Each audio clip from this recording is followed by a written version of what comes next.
পুরীতে পৌঁছেই আমাদের জন্য যে হোটেলটা বুক করা ছিল সেটা ছিল খুবই সুন্দর। তো আমরা কেমন ধরনের হোটেলে ছিলাম আর আমাদের পুরী যাওয়ার জার্নিটা কেমন তোমাদের সবটাই আমি আজকে ব্লগে শেয়ার করব। Hello everyone, welcome to a new Facebook blog. তো আশা করি তোমরা সকলেই খুব ভালো আছো, আমরাও খুব ভালো আছি। তো চলে এলাম আরও একটা নতুন ব্লগ নিয়ে। তো আমরা ট্রেনে চেপেছিলাম সকাল 10টা নাগাদ, কারণ আমাদের বর্ধমান থেকে ট্রেন ছিল সকাল 10টায়, আর আমরা হাওড়া পৌঁছেছিলাম 12:30 নাগাদ। তো 12:30টার পর ওখানে একটু ফ্রেশ হয়ে একটু খাবার দাবার খেয়ে আমাদের ট্রেন ছিল শতাব্দী, তো ওটা ছিল 2:15 হাওড়াতে। তো 2:15 একদম ঠিকঠাক টাইমেই আমাদের ট্রেন পেয়ে গেছিলাম। আর ট্রেনে ওঠার পর ওই 3:10-15 নাগাদ আমাদের জন্য চলে এসেছিলো স্ন্যাক্স।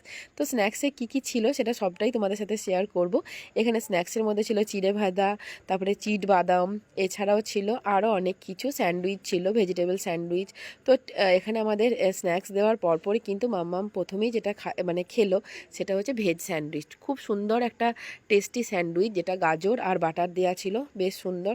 তো এটা সবাই আমরা প্রথমে খেলাম। আর বাদবাকি যেটা আরও ছিল সেটা হচ্ছে একটা খুব সুন্দর নরম কচুরি টাইপের, একদম গরম ভাজা। তো সেটা আমি খাইনি, কারণ আমার সেই মুহূর্তে খাওয়ার ইচ্ছাই ছিল না। তো মামাম তো খুব খুশি স্যান্ডউইচটা পেয়ে। তো স্যান্ডউইচটা খুব সুন্দর টেস্টি ছিল, বাটার দেওয়া ছিল, ভেতরে গাজর ছিল, আর মামামের ওটা ভীষণ পছন্দ হয়েছে। তো এতটা টাইম আমরা জার্নি করে এসেছি, সেই সকাল 10টার সময় সকালে আমরা ব্রেকফাস্ট করে বেরিয়েছিলাম।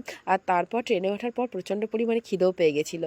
সে যাই হোক, খাওয়া দাওয়া সেরে এখন আমরা ট্রেনের মধ্যে যাচ্ছি। আর ইমনের তো খুব মজা। তো আমরা এখন যে ব্রিজটায় পেরোচ্ছি সেটা হচ্ছে রূপনারায়ণ নদীর ব্রিজ। তো খুব সুন্দর একটা ব্রিজ, এত সুন্দর লাগছিল দেখতে, ভীষণ ভালো লাগছিল। আর তার কিছুক্ষণ পরই চলে এসছে গরম চা। তো আজকে আর দুধ চা আমি খাইনি, সেটা হচ্ছে লিকার চাই বানিয়ে নিয়েছিলাম। মায়ের জন্য দুধ চা বানিয়ে দিয়েছিলাম, আর তারপর লিকার চা। আর মামাকে আমি একটুখানি গরম জল দিয়ে লিকার চা দিয়েছি, যেটা চিনি ছাড়া।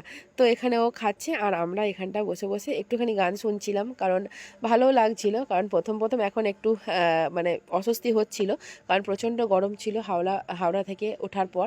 আর যেহেতু এখন ট্রেনটা এসি, তারপর আর কোনো চাপ নেই।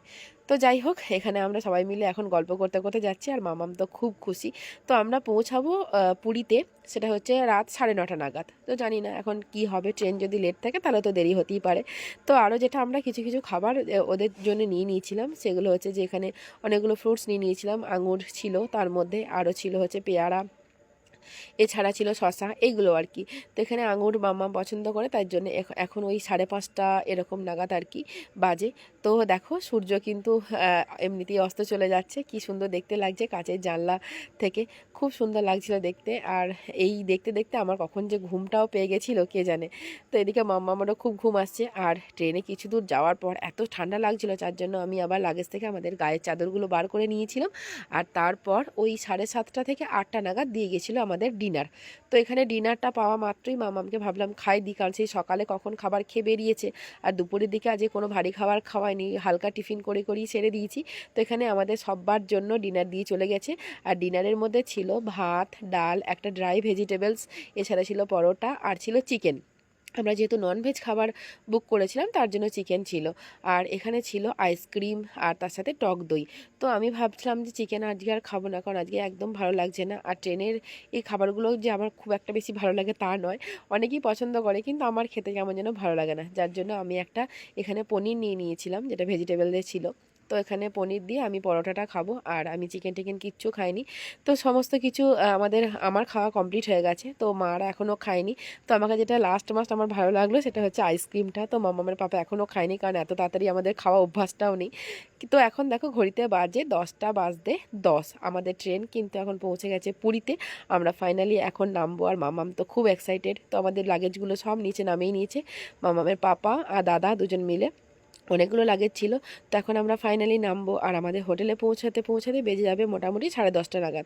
তো আমাদের হোটেল যেহেতু আগে থেকে বুকিং করা আছে, যার জন্য আমাদের কোনো অসুবিধা নেই। তো ফাইনালি আমরা স্টেশনে নেমে ওখান থেকে মিনিট 15-20 মতো অটো ধরে চলে এলাম আমাদের হোটেলে। হোটেলটা ছিল দুর্দান্ত, কারণ আমরা এটা অনেক আগে থেকেই বুকিং করে রেখেছিলাম। খুব সুন্দর। এখানে আছে লিফট ফেসিলিটি। আর তার সাথে আমরা যখন হোটেলটায় ঢুকছি, এত সুন্দর সাজানো গোছানো না, খুব সুন্দর। তো তোমাদের বাদবাকি ভিডিওগুলো হোটেলের সবটাই আমি পরে শেয়ার করব। তো হোটেলের সামনেটা দেখতে এতটা ভালো লাগছিল, আর তার সাথে এখানে ছিল একটা গৌতম বুদ্ধের অপূর্ব মূর্তি, যেটা প্রথমে ঢুকেই আমাদের নজর কেড়েছে। তো যাই হোক, খুব সুন্দর পছন্দ হয়ে গেছে আমাদের, যেহেতু আগে থেকেই সমস্তটা বুকিং করা ছিল, যার জন্য আমাদের কোনো অসুবিধা হয়নি। ভীষণ ভালো, খুব ভালো পরিষেবা সবটাই। তো এখানে এই দেখো তোমাদেরকে বললাম যে এখানে গৌতম বুদ্ধের একটা খুব সুন্দর মূর্তি আছে, দারুণ লাগছে দেখতে। আর এখানে ইমন ঐশী পৌঁছানোর পর ওদের তো ঘুম কিচ্ছুতেই মানে নেই, সারাদিন এতটা যে জার্নি করলো। তো এখন রুমে গিয়ে ফ্রেশ ট্রেশ হয়ে এখন নেবো একটা লম্বা ঘুম। তো চলো ব্লগ শেষ।